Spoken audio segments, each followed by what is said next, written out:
Good morning. Thank you so much for joining me here today. I'm creating this video so that parents who may or may not have access to Montessori schools, parents who are interested in supplementing their child's education, can get some really great ideas. I found this book in my mom's collection of Montessori materials from her schools, and it's called A Book About Anna. The reason that I'm sharing it with you today is because it has some great ideas on things that you can do with your primary aged child as a parent, not just as a teacher. This book is for children and their parents, and it was written by a Montessorian. Her name is Aline Wolf. It starts with a quote. The quote is, "An adult works to perfect the environment. A child works to perfect himself." Of course, that's by Maria Montessori. She gives her thanks to Joan, Steve, Aaron, and of course, Anna. There are some really beautiful pictures.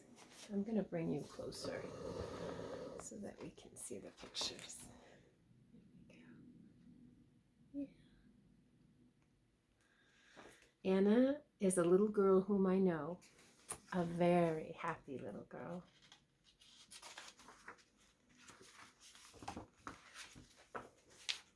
She lives with her daddy, her mommy, and her baby brother, Aaron, and Wooly, her little toy lamb.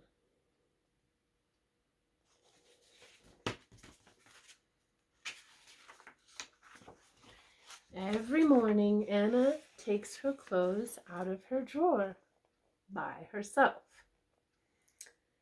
Mommy helps her to step into her pants, and Anna pulls them up all by herself.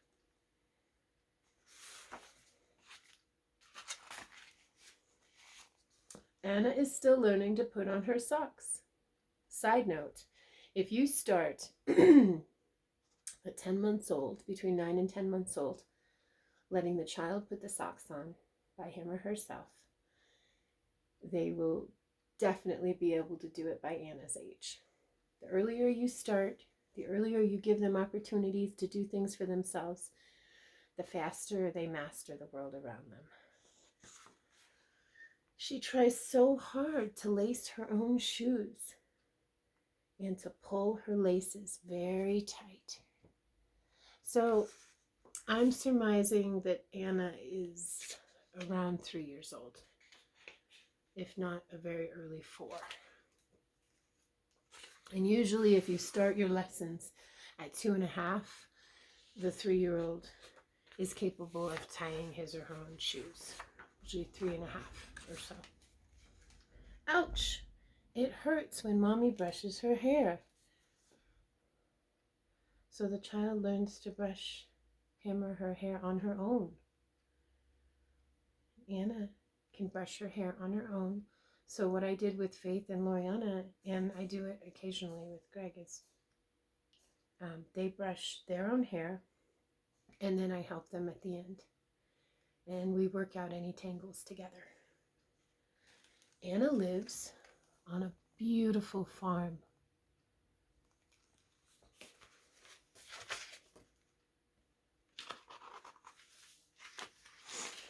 On rainy days, she cannot go outside, so the door is locked.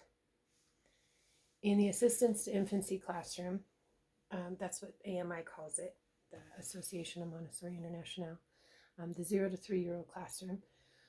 Some schools start as early as 6 weeks, and some schools start around 18 months.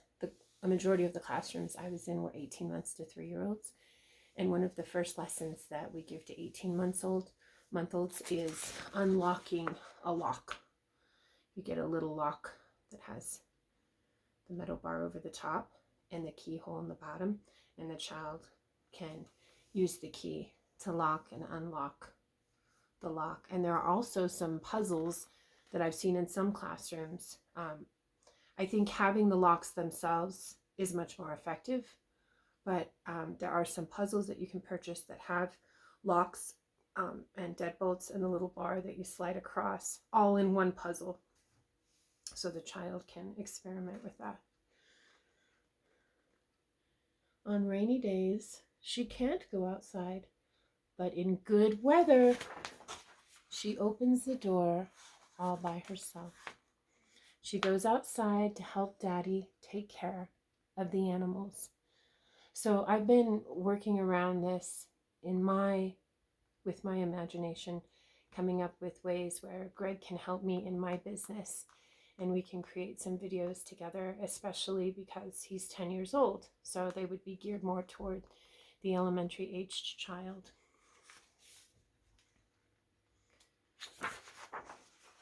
So if you do own your own business, like for example, if you own a restaurant, you want to bring your child to work with you as early as possible, 3-4 years old, and show them how the business works. And they call it a going out in the elementary program. But it can be an extenuation of the child's home environment. It's considered an outdoor environment, but if you take the child 2 or 3 days a week, that becomes part of their environment that they learn to navigate. So you still want to take the primary child out as often as possible and show them the world around them. She gives Snorky his breakfast, and Snorky is the dog.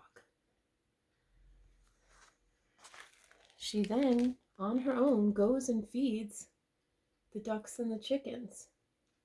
So my parents had a farm at their Montessori school when I was growing up, so that was a lot of fun to care for the animals. She then goes down the lane to give oats to her pony, Gulliver. And she's by herself on her farm. She knows the procedure for feeding the animals. When Daddy saws wood, Anna builds a little house with the scraps and then helps Daddy clean up.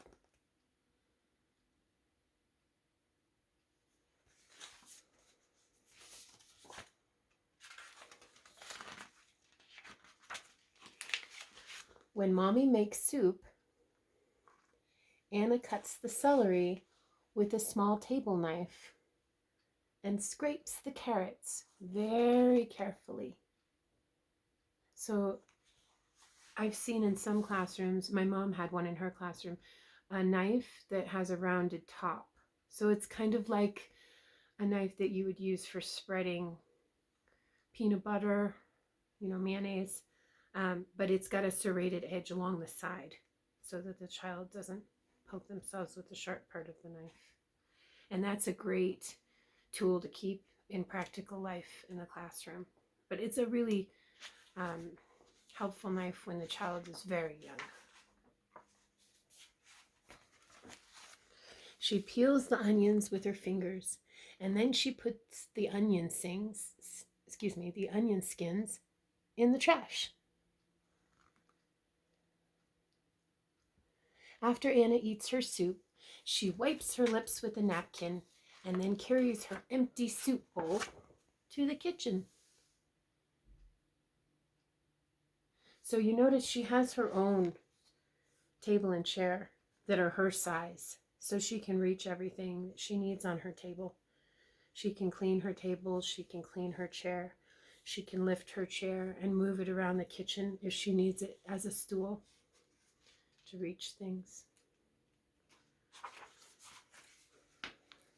She wipes her little table with a sponge and uses her mop to clean the floor. She has her own mop that's her size.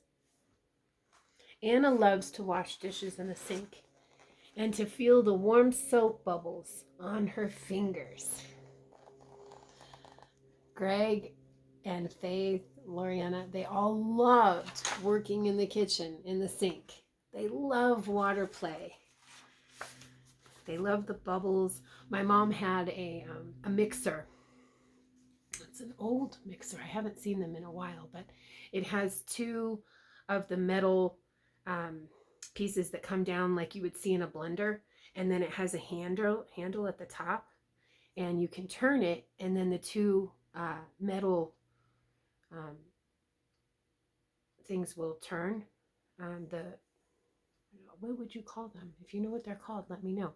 You turn the handle, and then the two mixers would turn on the bottom, and we had a big bowl, and she would put a little bottle of soap next to the bowl, like dishwashing soap, and the children could put the soap in the water and then put that mixer in there and make bubbles. And they love doing that. And watch the water go. It's mixture, it's mixing, it's preparation for elementary, where they learn about a mixture, and the bubbles, and seeing the water change. You add the dish soap, and then the water changes from just water to bubbles. They absolutely love that practical life work. She says, it's fun to play with bubbles. Anna wants Aaron to have some bubbles too. And she puts them on his head. But Aaron doesn't know he has bubbles on his hair. She's being silly.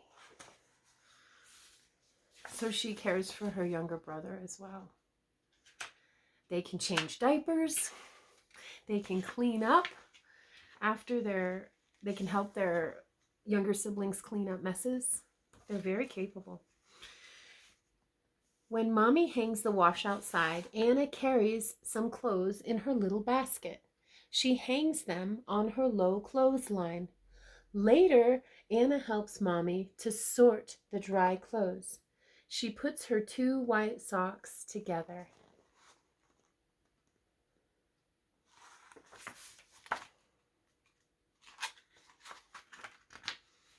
Every day, Anna plays with Wooly, her stuffed animal.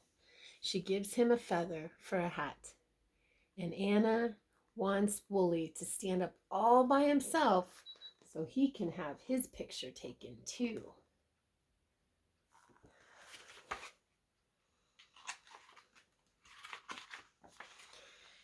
Daddy lets Anna help him put the groceries on the shelf after he returns from the store.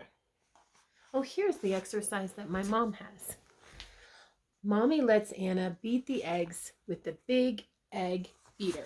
So if you see here, that's the egg beater that we used for a practical life lesson with bubbles.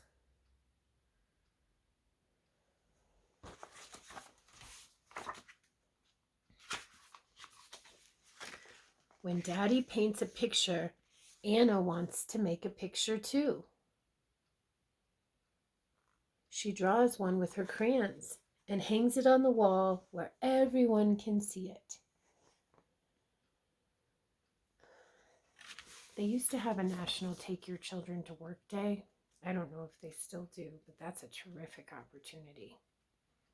If you could take your children in once a month, that would be even more ideal, so they can learn what you do outside the home. Anna likes to pick wildflowers and to put them in a vase. Daddy plays with Anna every day. He shows her how beautiful she is in the mirror on his truck.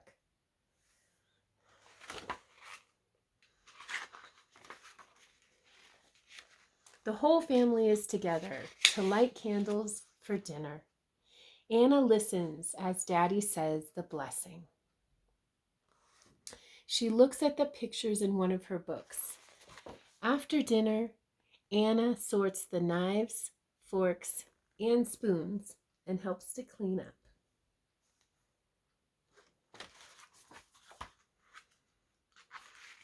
At bedtime, Anna tries to put on her nightgown herself, but Mommy has to help her with the snaps.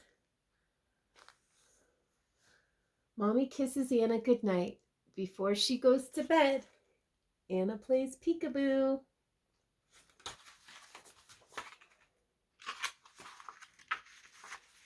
And Anna sleeps in her own little bed, which reminds me, as soon as the child is born, you have a mattress on the floor with a large mirror.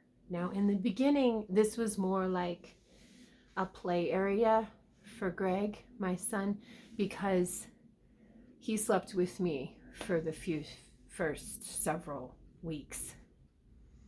And then I slowly transitioned him to the mattress on the floor, and he loved looking in the mirror and playing in the mirror. He absolutely loved it. And then in the Assistance to Infancy classroom, if you get a chance, there's an amazing training center in San Diego where I did my elementary training. And she has 0 to 3, 3 to 6, and 6 to 12 opportunities for training. And in her Assistance to Infancy classroom, her name is Dr. Sylvia Dubovoy. She has mobiles set up for the infants. And there are different stages that Montessori encourages, because at a very young age, the infant sees black, red, and white. Those are the main colors that their eyes are capable of seeing. As they grow older, their eyes begin to adjust and they can see more colors. So they have different stages for the beginning with the mobiles. The end of the book has it's called an afterword for parents. It says, because Anna has been allowed to do so many things for herself, Anna is learning to be independent. She has good balance and she has good coordination. She's mastering both her small and large motor skills. She's also building her concentration. Anna is helpful and she is learning good working habits. She is gaining intrinsic value, that feeling that you get when you accomplish something without any external awards, and you feel so good about it. The value of work. Anna has many opportunities to be creative and imaginative throughout her day. See if you can see that. There we go.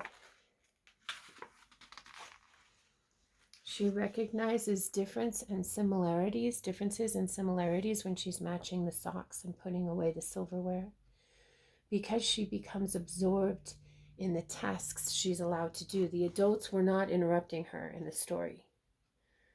The adults, her mom and her dad, were there if she needed help. There wasn't any interruption there. Anna is 2.5 years old, and she is able to concentrate. 2.5. I thought she was 3. So she's very, very competent for a 2.5-year-old. Anna is competent and confident. Anna's parents have helped her to feel secure, to have a good self-image, and to realize that she can do important things.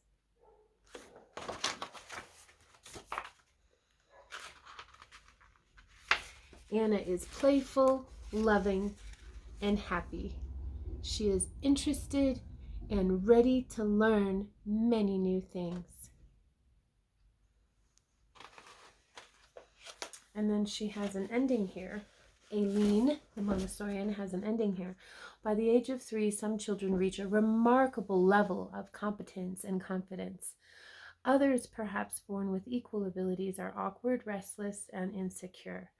In attempting to identify some of the conditions which nurture the more capable and tranquil child, the insights of Dr. Maria Montessori are particularly helpful. Dr. Montessori believed that children who become capable at an early age do so through work. In our play-oriented society, many parents wince at the suggestion of work for the child. As adults, they sense work as a drudgery, a conscious effort to produce or change something outside themselves. But the child works for a different purpose, to exercise all his developing powers. He is not oppressed by work. In fact, he often becomes so involved in an activity that he continues to work long after his task is finished. He rolls pie dough until it is like a board. He waters plants until they are wallowing in mud, and he shines shoes when they are already glossy.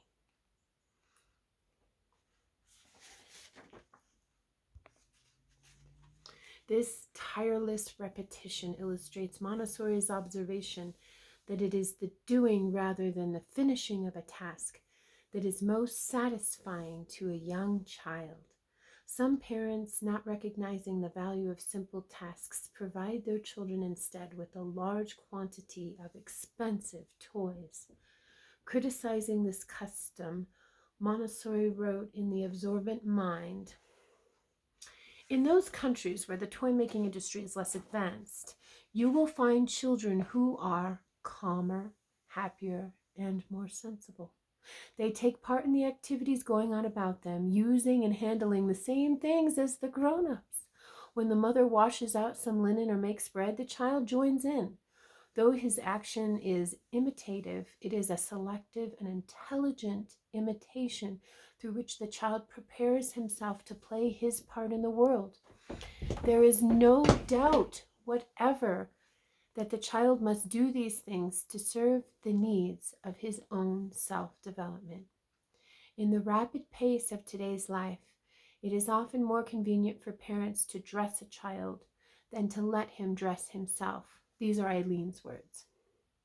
"It is easier to hang up his clothes for him than to install low hooks and show him how to hang them up himself. But let us consider these alternatives in light of the child's real needs. If we do the child's work for him," Montessori warns, "we give him an inferiority complex at the very moment of his entry into society.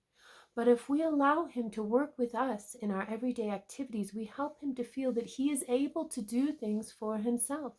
This feeling of competence in turn helps the child to gain confidence to try new things, to join in a dance or a game, to read a new word, or to solve a difficult problem. Waiting on the child serves only our own schedules. Allowing the child to perform everyday tasks by himself serves the long-range purpose of his existence. It helps him to become a more competent, satisfied, and peaceful human being." Aline Wolf. She has some other books: A Parent's Guide to the Montessori Classroom, Tutoring is Caring, You Can Help Someone to Read, Look at the Child, an Expression of the Insights of Maria Montessori. And then she also has a Spanish edition of A Parent's Guide to the Montessori Classroom. She also sells slides and posters. However, I want to point out that this book was done in 1969. It looks like. Let's see, that's when the photographer did some of their work. Okay, excuse me. This book was published in 1981. And the photographer, Bill Stratton, it gives his biography at the end of the book.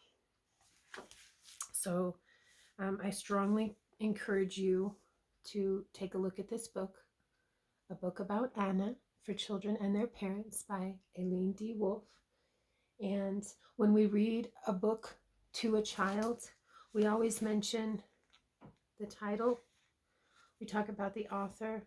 We talk about anyone who is involved in the making of the book. We also mention Parent-Child Press. We talk about the address in Pennsylvania. And we give lots of little pieces of information so the children have the opportunity to go and look at the book for themselves. And you incite interest in the book, encouraging them to begin exploring reading on their own. You can do that as early as when they come out of the womb. I read to Greg when he was an infant, and they gain that love of reading at a very young age. Please let me know if you have any questions, and thank you for listening to me read a book about Anna. I hope it helped you gain some insight on how you can help your children be successful at home. And understand some of us don't have access to a Montessori classroom. There's so many things we can do at home. Thank you again.